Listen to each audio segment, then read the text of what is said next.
Yes, it is about that time. Samsung's Galaxy S26 Series is finally here, and, well, let's just say that I walked into this event with a pretty iterative expectation. I mean, I've been covering these rumors for months, up to the point where many of us thought we had seen it all with the leaks, and nope.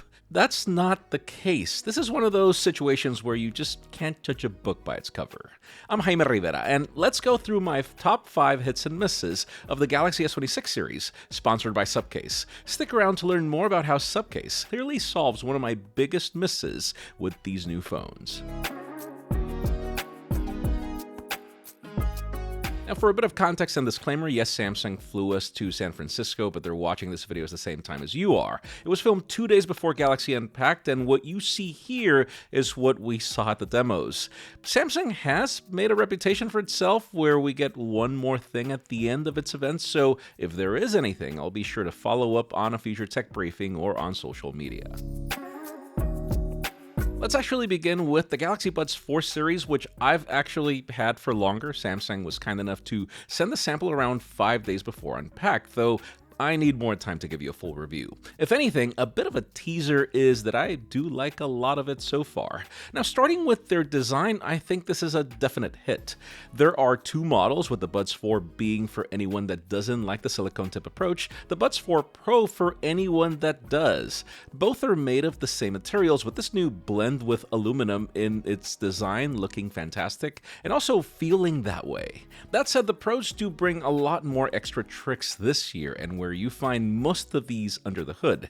Samsung redid the internal design, pretty much removing as much border as possible to allow their two-way speaker approach, which allows a much wider woofer and a dedicated tweeter. The result is what they call the ultimate hi-fi sound, more dynamic, richer bass without losing detail, crystal clear calls, and all while maximizing ANC capabilities thanks to a stronger low-frequency foundation.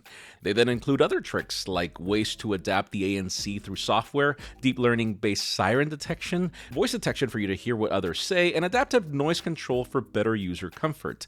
I did a couple of demos, and yeah, the sound, even in this noisy environment, was pretty incredible. And the same goes for calls, which now have head tracking for you to quickly answer or reject them.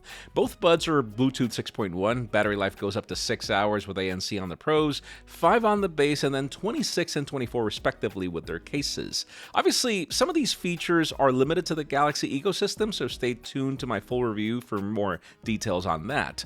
The only miss here is that while I do love that they went back to their compact case design, I would have loved a speaker to make them easier to locate, which is really a minor thing for most people, including me. But alright, it's time for the Galaxy S26 series, which I'm going to call a hit and miss when it comes to design. A hit because this is a phone you're going to need to go look at in a store, as they were looking kind of identical in the renders, but guys, they are not. I love that the radius curves are now uniform across all 3 devices, and frankly, I love that the titanium was dropped on the Ultra in favor of aluminum. This makes the Ultra much slimmer and slightly lighter, while the Plus weighs and measures pretty much the same, and if anything, the base model got a tad heavier. Seriously though, this new look makes all 3 models look more elegant and refined than before.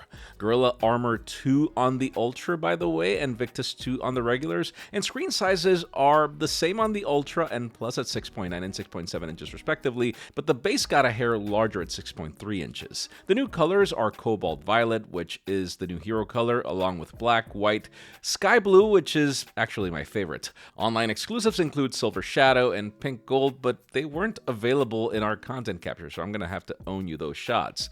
Now, while the S Pen is still here for the Ultra, the company literally did not talk about it at all.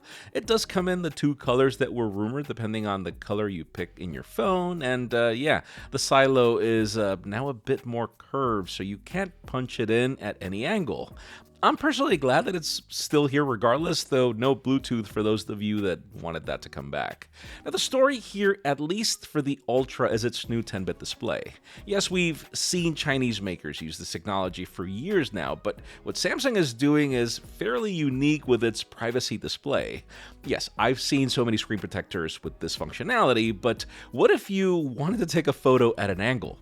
Right, you won't be able to see anything. This privacy display is genius in how it uses narrow pixels to turn off for people to not see what you're doing, and yet is fully customizable. If you were to only want it to work for notifications, there's a setting for that. Say you only want it to work with banking applications or social media apps. Yep, there is a setting for that too. And say you only want it for passwords or pins. Same here. I think the reason why I like this partial approach most is because this feature does dim the display when you enable it fully, so you kind of only want it to work in specific scenarios. I do think this implementation is genius, because yeah, I'm not a screen protector kind of guy at all.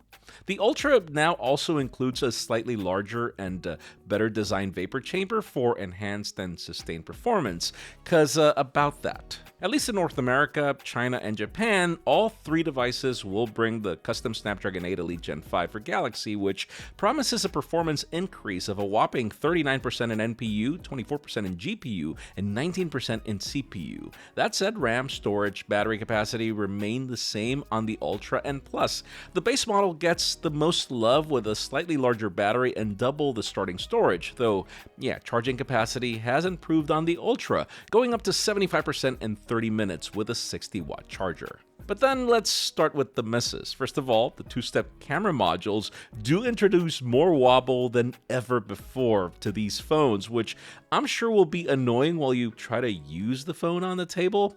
Second, no magnets on any of these three models, which is a total bummer. I mean, Qi 2 charging is great and all, but I find magnets crucial for using accessories that help augment your usage experience, and which then also addresses that camera wobble in the process. You're definitely going to need a good case with these phones, and channel sponsor Subcase actually solves both of these needs with their product lineup.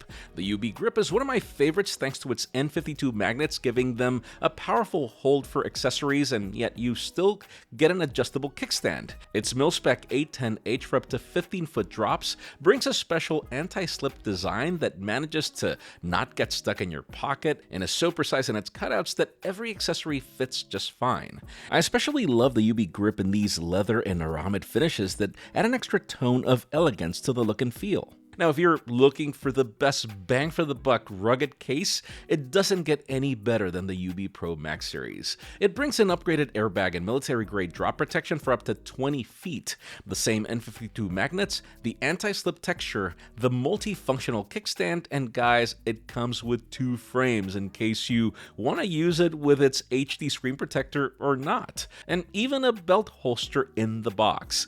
Be it the UB Grip or the UB Pro, all come in multiple colors, and at their price points, I doubt you'll find another set of options that's more complete. Thanks to Subcase for sponsoring this video. I'll be linking these awesome new cases in the description because, yeah, you can order them right now and be prepared while your new Galaxy arrives. As for the cameras, I already know this is going to be a controversial topic, so I'll call it a hit and a miss. To state the obvious, yes, the cameras on all three phones are technically almost unchanged from last year, at least in specs, which is surely a bummer compared to what Chinese phones are doing lately, and yeah, even the latest iPhones. Thing is, we now have brighter apertures on the Ultra to f1.4 on the primary and f2.9 on the longer telephoto, and the company has redone its imaging pipelines and processing in a way where I would have been the first to think that you can't really beat physics up until I did the demos, and that kind of changed my perspective. Take nightography, for example. The new AI ISP has been trained to know the noise profile from each sensor at all its settings, so it's no longer just blindly trying to reduce noise, to the point where all the results that I saw were pretty clean and detailed.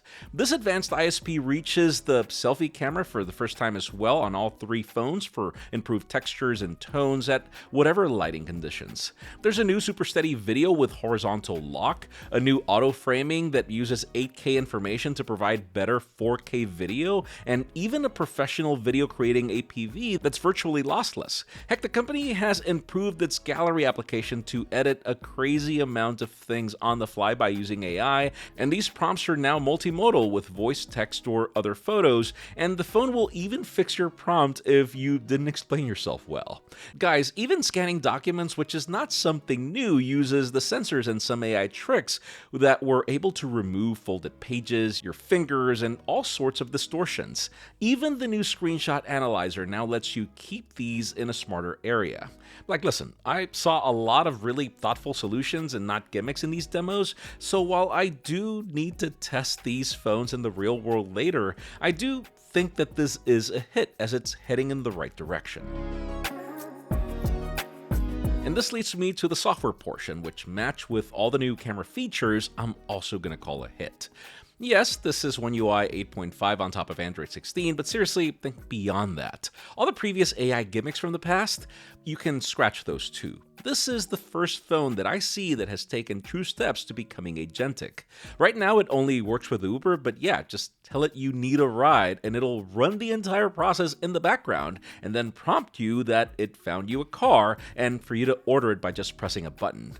This right here is everyone's dream with AI, and the demo worked pretty well. Then there's Now Nudge. I mean, say a friend asks you for some photos you took previously. Well, this service will prompt you with a shortcut to these photos right on the keyboard, almost like Google's Magic Cues, but far more powerful. The Now Brief now gets enhanced with more customizations based on your usage habits, instead of just repeating the same things every day.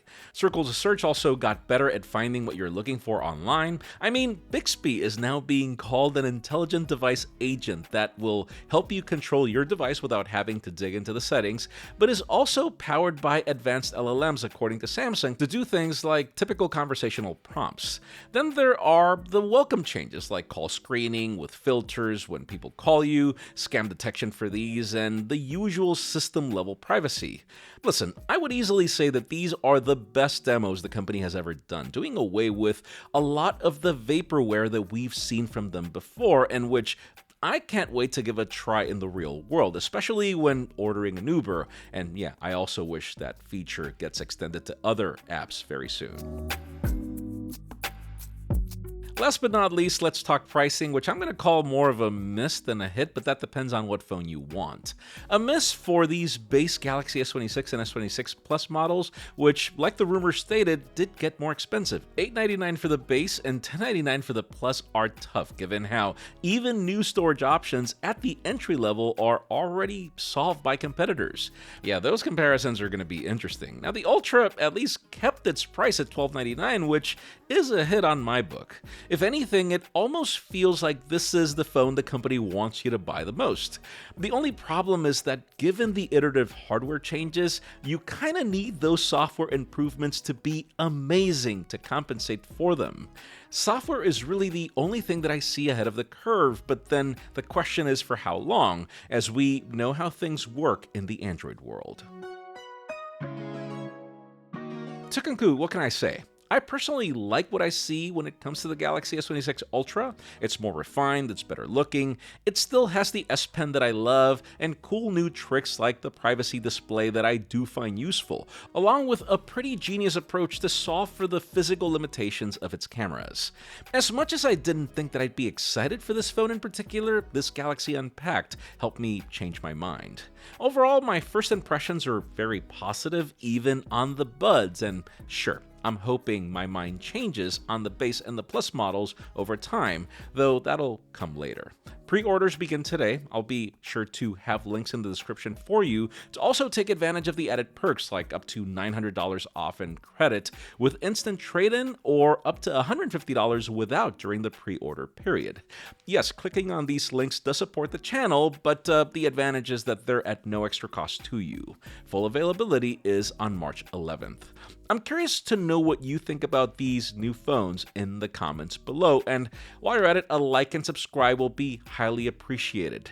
Yes, this is just the first of a lot of videos coming for these phones, so be sure to let me know in the comments what you would like for me to test as well. I'm Jaime Rivera. Thanks so much for watching. I'll see you on the next one.